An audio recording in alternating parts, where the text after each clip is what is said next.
नमस्कार, मी श्रीधर कुलकर्णी। आज आपल्याला शेअर मार्केटमध्ये काय घडामोडी घडल्या या संदर्भात थोडक्यात माहिती सांगणार आहे।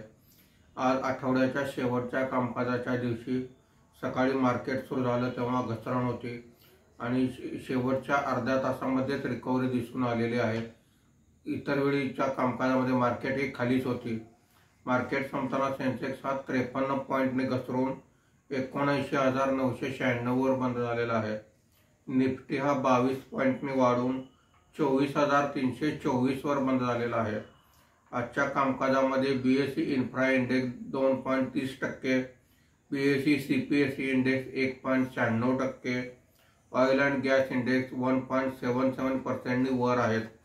BSE mid cap index 0.75%, small cap index 0.70% वर आहेत।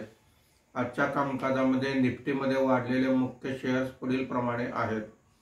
ONGC 4.02%, SBI 2.44%, Reliance industry 2.23%, Britannia 2.22% अशी वाढ आहे।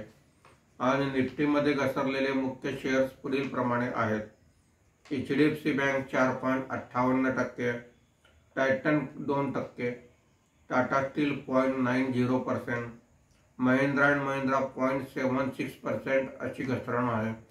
शनिवार आणि रविवार शेअर मार्केटला सुट्टी आहे, त्यामुळे सोमवारी आपण पुन्हा भेटूया। धन्यवाद।